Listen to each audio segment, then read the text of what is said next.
My name is Alyssa Monroe. I'm 26 years old, and the day my ex told me I wasn't pretty enough to stand next to him in public, I swore I'd make him eat those words.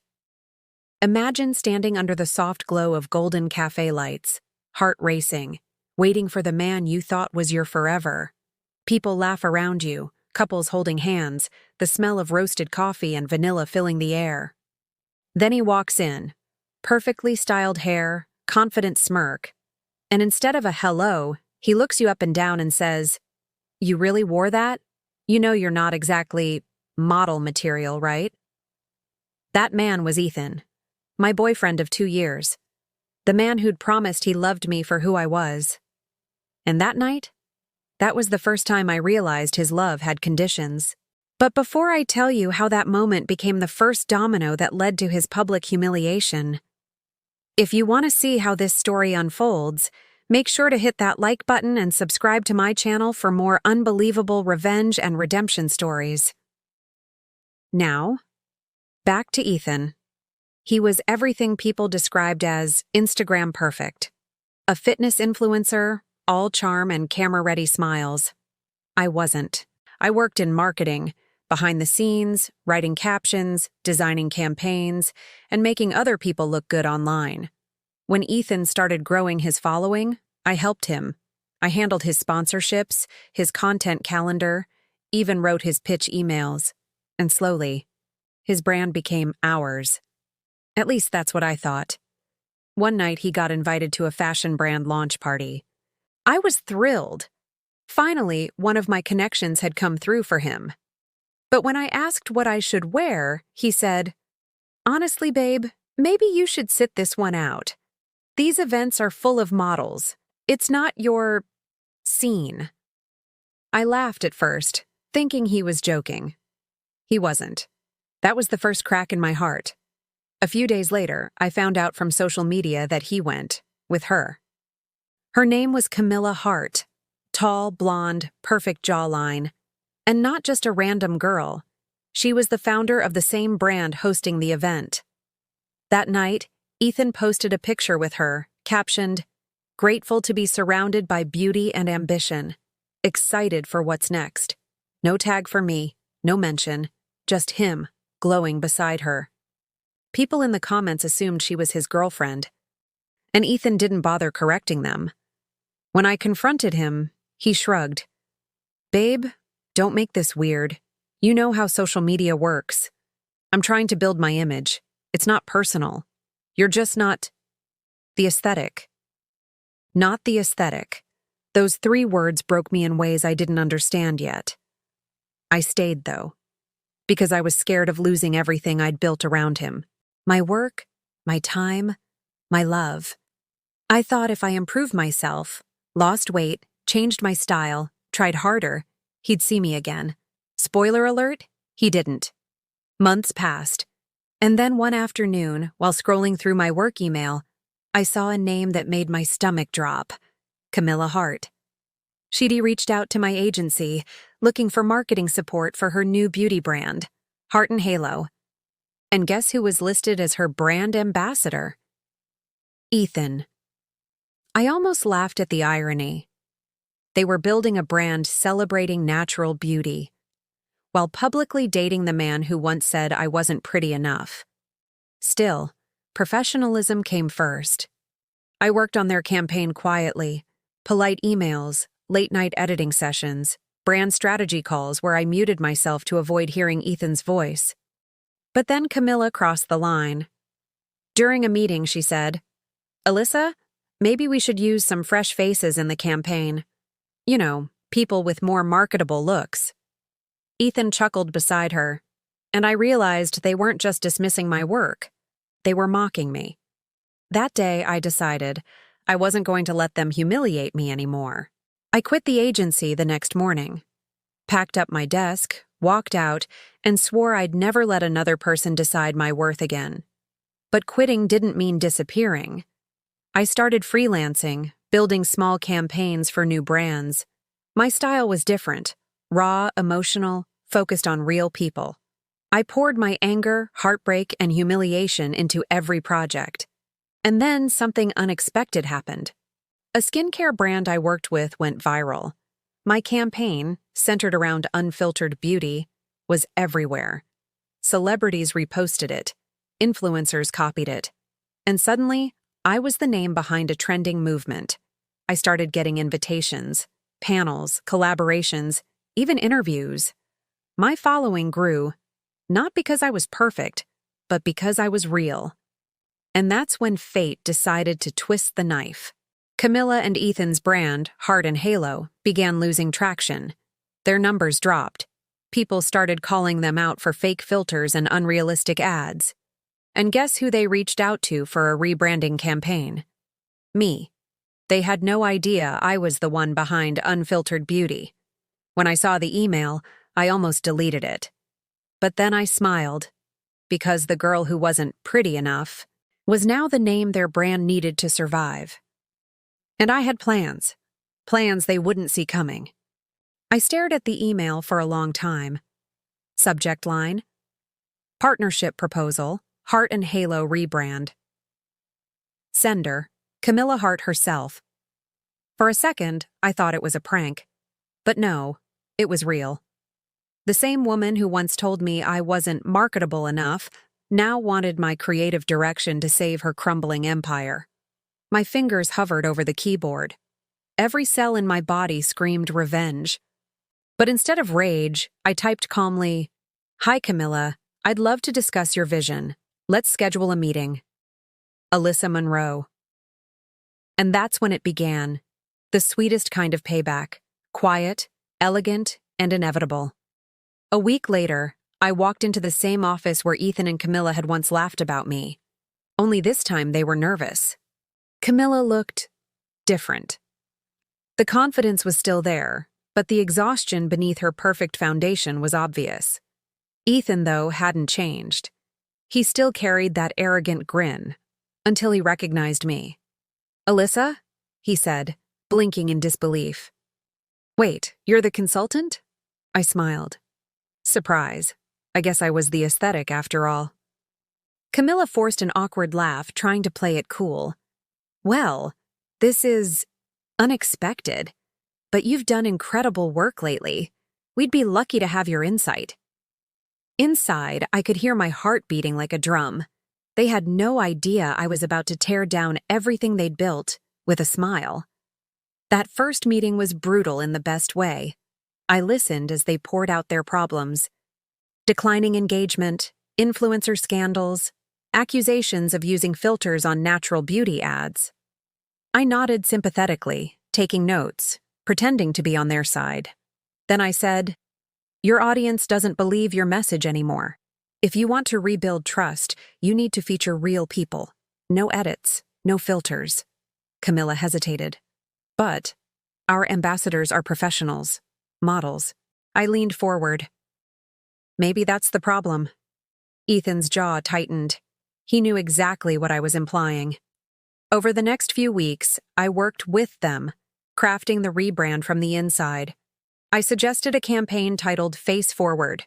The concept: real women, real stories, unedited portraits. They loved it. They didn't realize I'd already planned every single detail to destroy them publicly. I arranged the first photo shoot, a local studio, a diverse lineup of women I'd personally chosen. But I added one final name to the list: mine. When the photographer asked if I was sure, I smiled. "Yes. This time I'm not hiding behind the camera." We shot my portrait in raw light, no makeup, no retouching. Every scar, freckle, and line visible. It was powerful, real, honest, exactly what Heart and Halo pretended to stand for. But here's the twist. I didn't upload it to their campaign drive. I uploaded it to my own platform. And under the caption I wrote, "They said I wasn't pretty enough, so I became their only face worth showing." The post exploded overnight.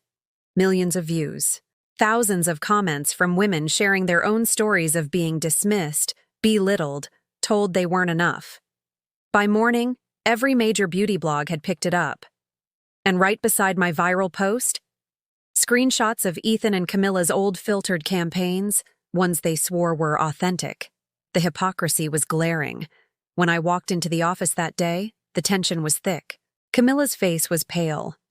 Ethan's was red with anger. "You used us," he snapped. "You humiliated us publicly." I kept my voice calm. "Actually, I gave you exactly what you asked for. A real, honest rebrand. The audience just believed me more than your filters." Camilla slammed her hands on the desk. "You've ruined us." "Camilla," I said, smiling softly, "you did that when you built your empire on lies." And then, just as I was about to leave, the real twist revealed itself. Camilla's phone lit up. I glanced at the screen and froze. It was a text. From Ethan. But the preview showed something I never expected. "Don't worry, babe. She'll take the fall. Once this blows up, we'll relaunch under your new company name." My heart stopped. They weren't just liars. They'd planned to use me as a scapegoat, to blame me for the brand's collapse, then move on to a new venture under Camilla's name. I turned back slowly, every ounce of mercy gone. "You were going to frame me?" I said. Ethan opened his mouth, but no words came. That's when I decided. This wouldn't just be revenge, it would be destruction. I smiled one last time and said, "Thanks for confirming exactly what kind of people you are, because I already have your messages backed up. And by the time your next brand launches," I leaned in, "everyone will know what's behind your perfect faces." As I walked out, I could hear Ethan's voice rising in panic, Camilla yelling after him. But I didn't look back, because this time I wasn't the girl they could break. I was the storm they never saw coming. I watched the fallout like someone watching a storm from behind glass, part terrified, part exhilarated.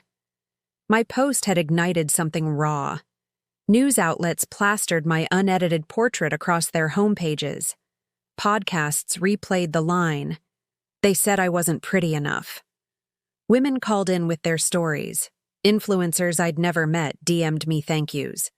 Heart and Halo's engagement numbers cratered overnight. Inside the office, chaos reigned. Camilla's PR people begged for a statement. Ethan tried to do damage control with a live apology video that sounded rehearsed and hollow. Every interview they gave made them sound smaller, meaner, more fake. I sat in a corner cafe and scrolled, feeling the cold burn of vindication and something else. Something like relief. The weight that had sat on my chest for years finally lifted. I thought the hardest part was over. But then the next shoe dropped. At 10:12 a.m., a tabloid I never read until that morning posted a video clip with the headline, "Shocking. Influencer exposed coaching models to fake authenticity." And there I was, on a shaky phone cam, talking to a group of women in a cheap studio, feeding them lines about realness and directing their expressions. It looked, in the clip's editing, like I was scripting authenticity. Like everything I'd said about unfiltered beauty was a calculated act. My phone exploded. Messages, calls. Is this true? People I trusted asking if I'd staged it all. The comments beneath the article were brutal. Hypocrite. Fake. She was always a PR girl, not a real activist. My stomach dropped as if someone had shoved it out of me. I replayed the video. In the footage, I recognized a tilted phone, a voice-off camera cutting into the scene. The lighting was deliberately ugly. The clip was short but devastating. The editors cherry-picked a single line I'd said, dragged it out of context, and added a voiceover suggesting it disproved everything I stood for. I felt my rage bubble up and then curdle into fear. Who had recorded that day? Who had sent it? Who had the motive to sabotage me now that I was winning? My first thought was Ethan. I imagined him, livid, digging for anything that might flip the narrative back in his favor. But the video's watermark told a different story, an agency name I knew too well, the same one I'd left. And then reality hit harder than any coffee stain. Betrayal often wears the face of someone you trusted. Maya. She'd been my colleague, my late-night sounding board, the one who'd comforted me when Ethan first flinched at my smile. I'd left the agency without speaking to her the day I walked out. Too much pride? too much hurt. But I'd never imagined she'd sell me out. When I called her, her voice was measured, cool. "Alyssa, you should see what I had to do to get your attention. They paid well." The line went dead. I found her on social media, posts wiped clean, private account, but a single thread of DMs leaked and shared by a blogger. Payments, promises, a whisper of a deal with Heart and Halo to neutralize the threat. Camilla's name threaded through the messages like a black ribbon. My heart split in two. Betrayal cut both ways. Pain for the wound, and a sick twist of vindication. Camilla had indeed been willing to dirty her hands. But the immediate damage was to me. My authenticity, my brand, was now in question.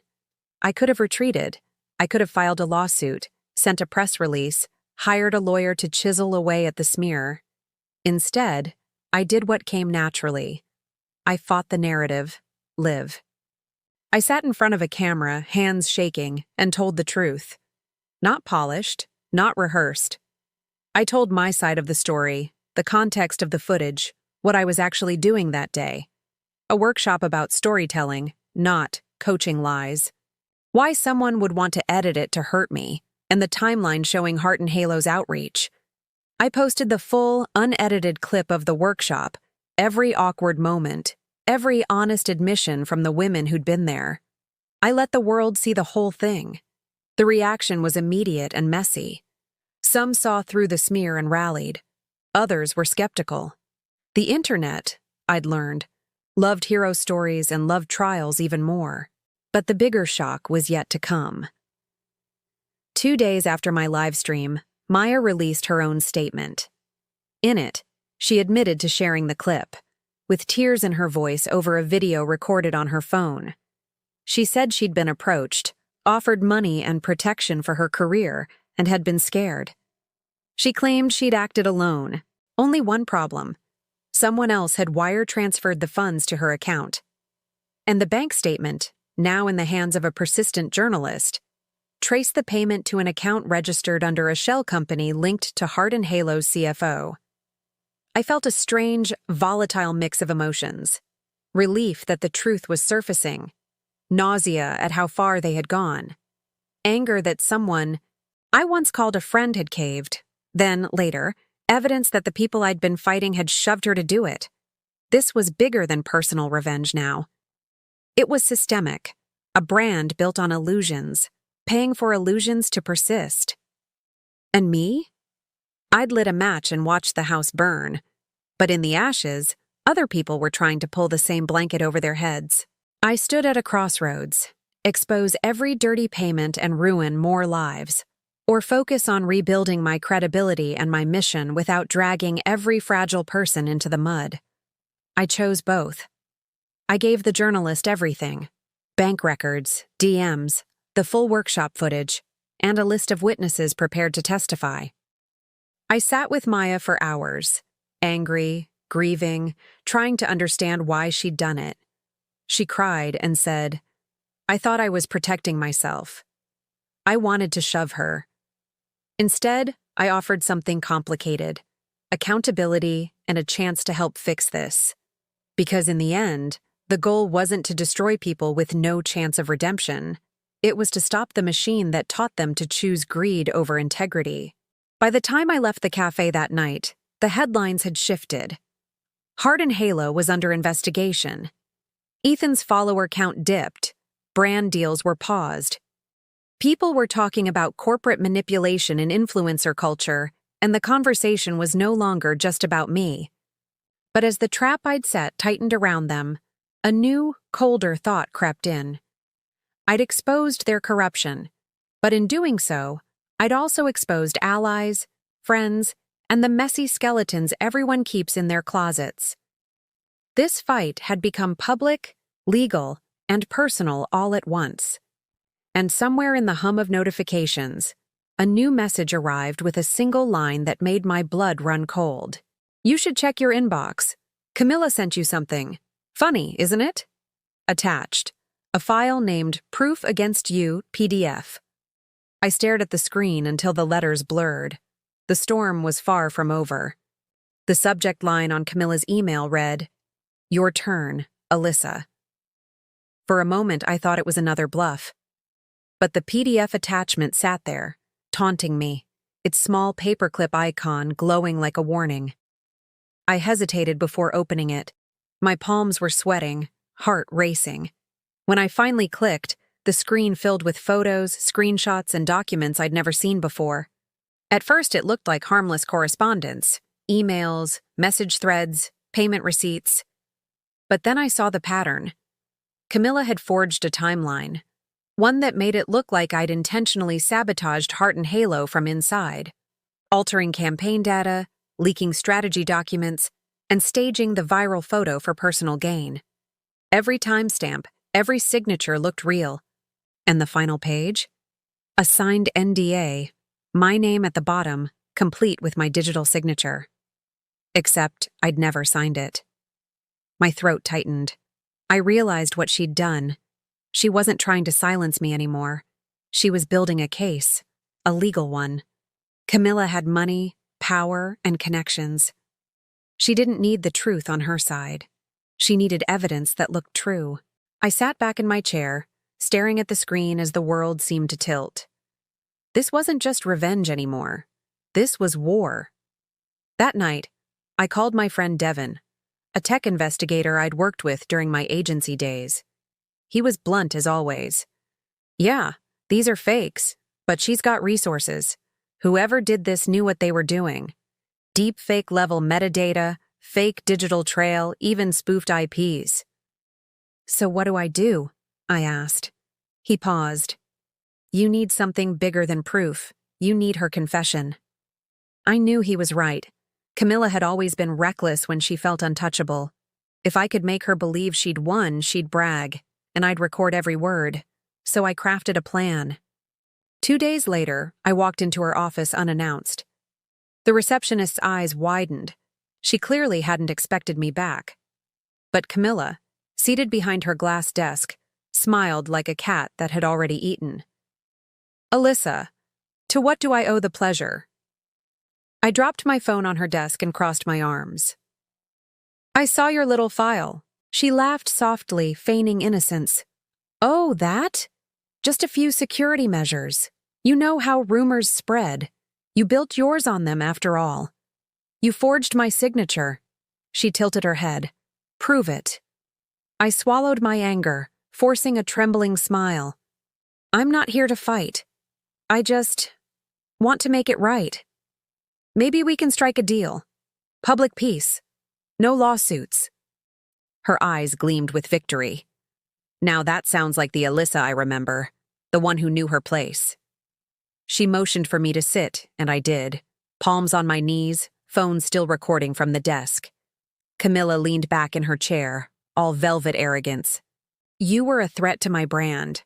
You humiliated me publicly. What did you think was going to happen? That I'd let you ruin everything I built? No, sweetie. You handed me this opportunity." She laughed again, that slow, smug laugh I remembered from the early days, the sound of someone who'd never been told no. "Funny thing," she continued. "When you have the money, you can buy the narrative. A fake signature here, a false timestamp there, and boom, the world believes what I tell them. By the time your name clears, I'll have launched 3 new lines under a new company. No one will remember you." That was all I needed. Every word recorded. I stood up calmly, slid my phone off her desk, and said, "Thanks, Camilla. That was very enlightening." Her smile faltered. "Wait, what?"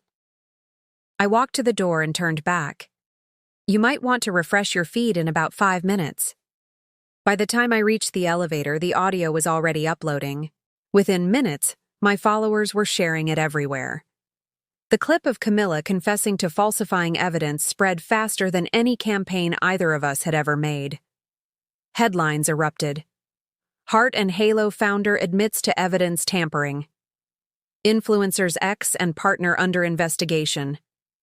Ethan's name was dragged right alongside hers. Turns out, his emails were also in the metadata trail. He'd been part of the plan to frame me. They panicked, deleted accounts, denied everything. But the internet had receipts, and so did I. By evening, legal authorities had stepped in. I turned over the recordings, the files, everything. Devin confirmed the forgeries through forensic analysis, and within 24 hours, the entire Heart and Halo empire collapsed. But amidst the chaos, one part of me didn't feel triumph, only exhaustion. Revenge wasn't as satisfying as I'd imagined.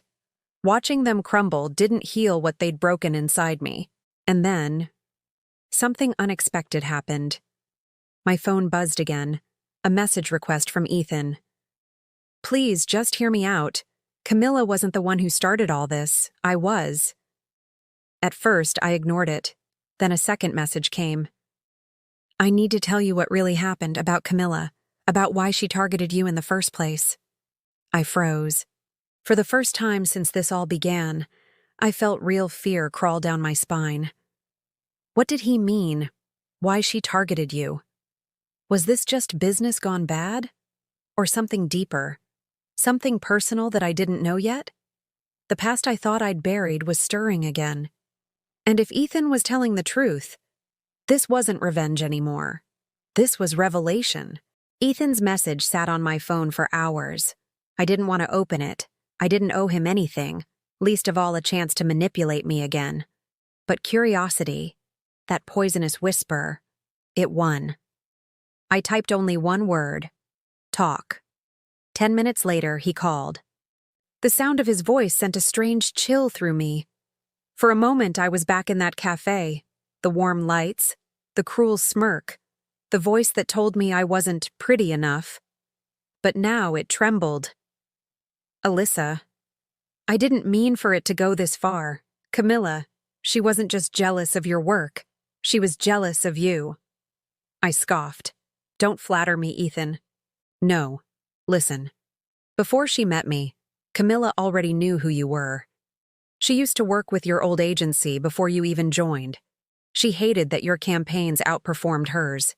She said your name was a curse, that every brand you touched blew up while hers flopped." I froze.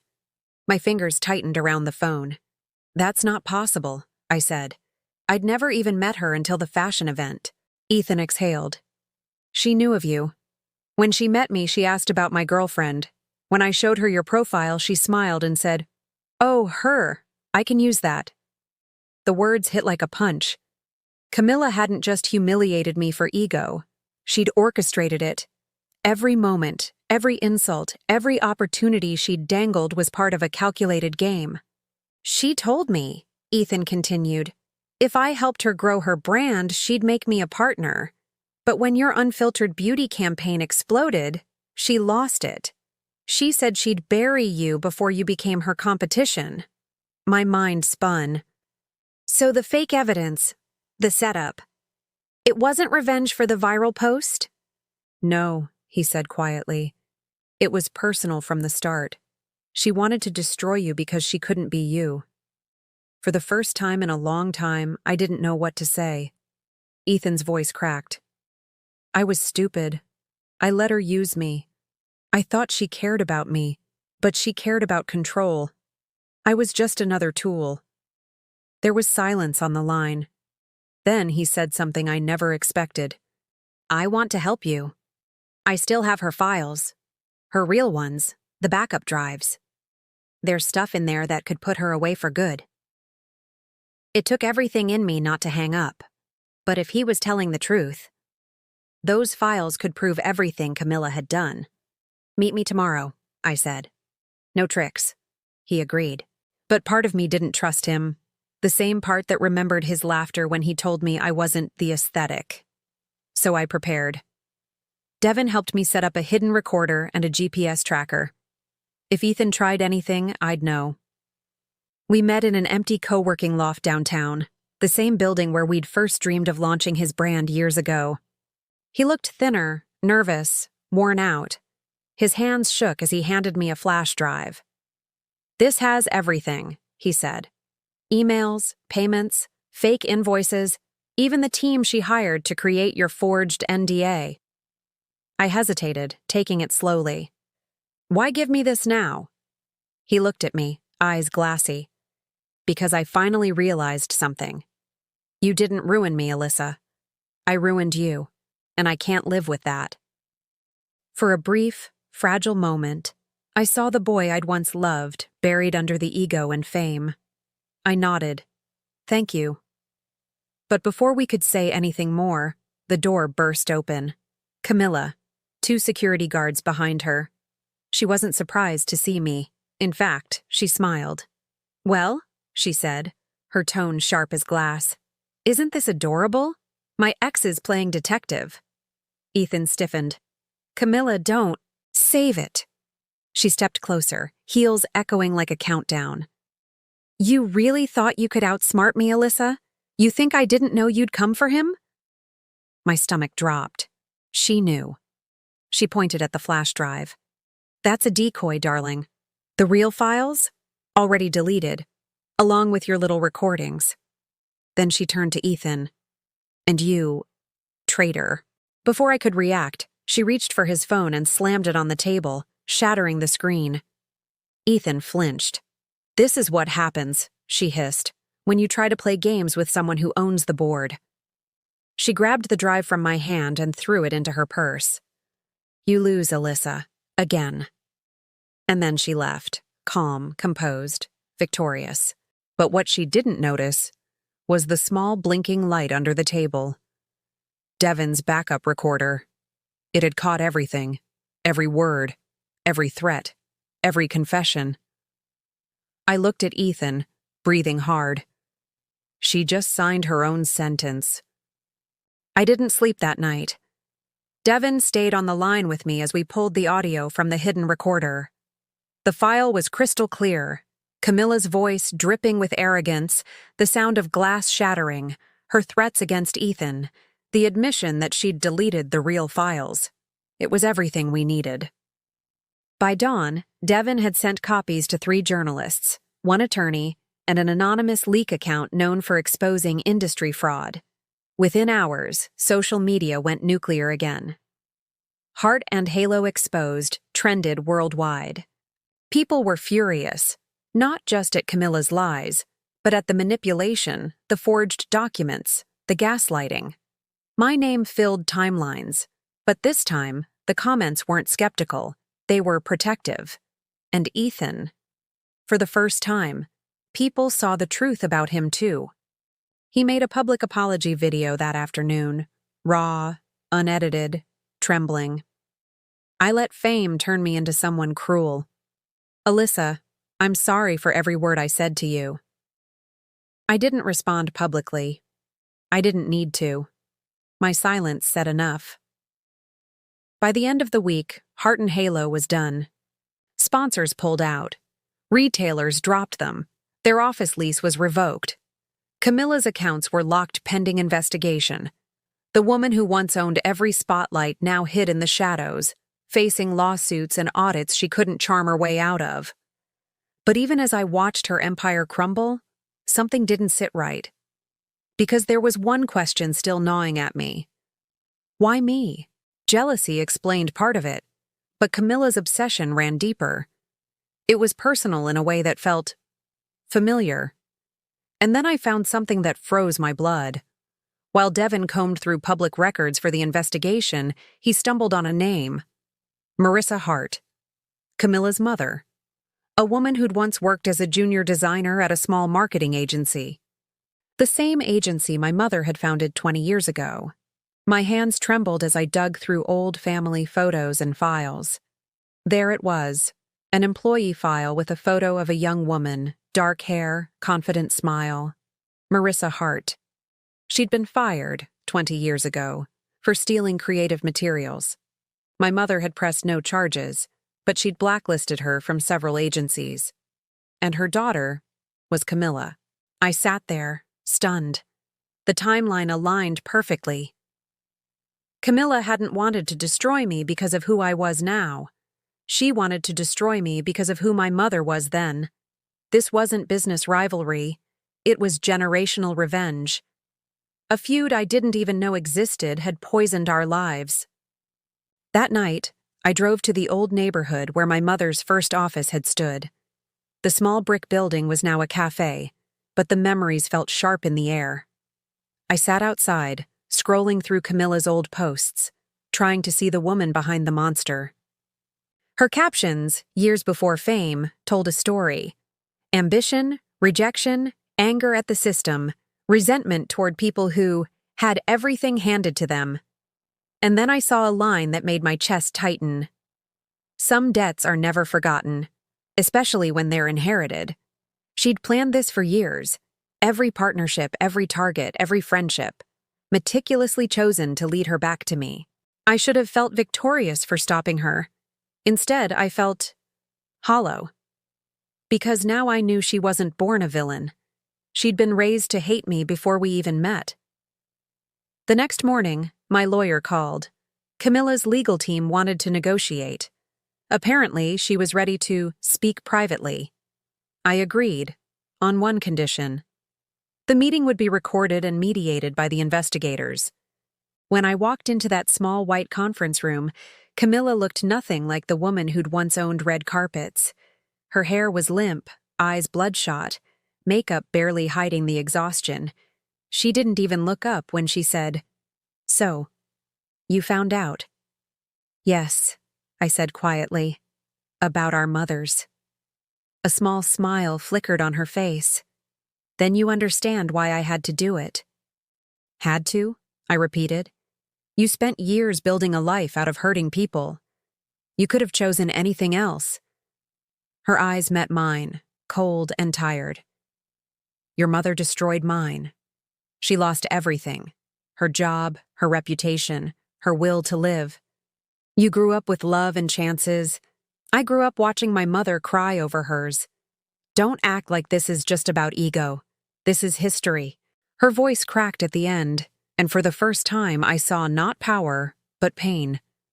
"I'm not my mother," I said softly, "and neither were you supposed to be yours." She looked away, tears slipping silently. "I thought if I took everything from you," she whispered, "it would make the pain stop, but it just made it worse."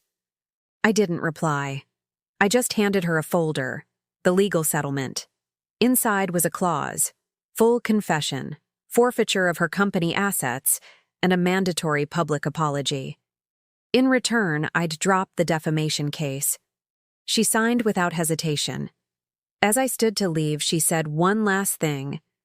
"You'll still win, Alyssa, but the victory will taste like ash." And she was right. Because revenge isn't sweet, it's heavy. And when it's done, you don't feel powerful, you just feel empty. Outside, the wind carried the faint smell of rain. I looked up at the gray sky and whispered, "It's over." But something deep down told me it wasn't. Because as I reached my car, my phone buzzed. Unknown number. A message. "You don't know everything about your mother either." And attached, a photo. My mother, standing next to Marissa Hart, smiling, arm in arm. The caption at the bottom read, "Business Partners, 1999. My heart stopped. The photo wouldn't leave my mind. My mother, smiling beside Marissa Hart, the woman she'd supposedly fired and blacklisted. Their arms were wrapped around each other, not like employer and employee, but like friends. Or maybe something else entirely. I stared at the image again. The timestamp read, 1999, New York. I was barely a year old, and at the bottom corner, faint, almost hidden, was the logo of a studio I'd never heard of before. Haven Design Collective. Devin helped me dig into it. It turned out to be a short-lived joint venture, a two-person creative agency registered under Marissa Hart and Laura Brooks. My mother's name, not boss and employee. Partners. They'd co-founded it together. So why had every version of the story I'd ever heard said my mother fired Marissa for theft? What was she hiding from me? I drove straight to my mother's house that night. She opened the door wearing her reading glasses, smiling like she used to when I was a kid, before any of this chaos began. "Alyssa, sweetheart, What's wrong? I held out the printed photo. You tell me. Her expression changed instantly, like I'd peeled back something she'd buried deep. Where did you get that? She whispered. Someone sent it to me. Why did you tell me she stole from you when you were partners? She closed the door quietly, locking it, then walked to the kitchen without answering. When she turned back, her face was pale, lips trembling. You were never supposed to see that, she said. See what? The truth? She sank into a chair. Alyssa, when you were little, I wasn't just building a business. I was trying to build a future after your father left. Marissa and I started that agency together. We had dreams, big ones. But she changed. Changed how? I asked, my voice shaking. She wanted shortcuts, to use clients' money to launch her own fashion line, without consent, without risk. When I refused, she stole our client list, drained the joint account, and disappeared. I was left bankrupt. I rebuilt alone. That's when I filed the report, but I didn't press charges because she had a daughter, Camilla. I froze. Wait, you knew about Camilla back then? Yes, she whispered. She was 4. I thought protecting her meant not destroying her mother's name. I never imagined she'd grow up to destroy me instead, I finished. My mother's eyes filled with tears. I tried to end the cycle, Alyssa. I thought silence was mercy. But silence, I said quietly, became a weapon. She nodded slowly, guilt written in every wrinkle of her face. That night, I couldn't sleep again. The house felt smaller somehow, suffocating with memories and unspoken truths. I kept staring at that photo. My mother had tried to protect a child from her mother's mistakes. And now, decades later, that same child had turned her pain into vengeance. But the message had said, "You don't know everything," which meant someone else was still out there, watching, waiting. I checked the message again. The number was blocked, untraceable, but the image's metadata contained one chilling clue. Uploaded from Camilla's cloud drive. Meaning, someone close to her wanted me to see it, and I had a sick feeling I knew who. The next morning, I got a call from Ethan. I think you need to come to my office, he said, voice low. There's something about Camilla you should see. I hesitated. What now? She didn't work alone, he said. You need to see who else was behind it. When I arrived, he looked exhausted. Dark circles, messy hair, a shell of the confident CEO he'd once been. On his desk was a laptop playing security footage from Heart and Halo's final days. In the video, Camilla was arguing with someone in the corner of the office. The camera was angled just enough to catch a profile, someone tall, with familiar posture. Devin. My breath caught. That's not possible. Ethan looked at me grimly. He was feeding her information for months, marketing data, strategy documents, even your unreleased designs. That's how she always stayed one step ahead. I shook my head violently. No, Devin helped me expose her. Exactly, Ethan said. And that's how he cleared his name. He betrayed both sides, but only one of them went down. I stumbled back, cold dread crawling up my spine. My phone buzzed again, another message from the same blocked number. You were never the target, Alyssa. You were the experiment. And then, an audio file. Devin's voice, calm, detached. She thinks it's all over, but it's just starting. Camilla's fall was a necessary test. Alyssa's rise will complete it. The message ended with static. I felt the air leave my lungs. Devin, the man who'd promised to help me rebuild, had orchestrated everything. The betrayal wasn't over. It had evolved. I confronted him that night. He was waiting in the studio, surrounded by my campaign boards and photos. So, he said, smiling faintly, you finally connected the dots. Why, Devin? I demanded. Why pretend to help me?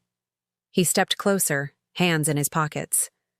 Because, Alyssa, you were the perfect case study. A brand born from betrayal. Pain that sells. You think I cared about justice? I cared about power. You became the phoenix, just like I needed you to. You used me, I said bitterly. I created you, he corrected. Camilla destroyed herself. But you built an empire out of ashes. That's why investors are calling you now, isn't it? They don't want truth. They want tragedy. I stared at him, disgusted. You're worse than she ever was. Maybe, he said softly. But at least I'm honest about it. I left without another word. The next day, his company's files vanished from the servers. Devin disappeared. No trace. No goodbye. Months passed. My brand grew, stronger than ever. But every photo shoot, every press conference, every smile felt tainted. Because now I understood. Beauty wasn't my revenge. Truth was, and I wasn't done exposing it. I began writing everything. Every lie, every betrayal, every secret about Camilla, my mother, Devin, into a memoir. The first chapter opened with one simple line. He said I wasn't pretty enough. He was right. I was powerful instead. And for the first time in years, I smiled. Because power built on pain may scar you, but it never fades. End.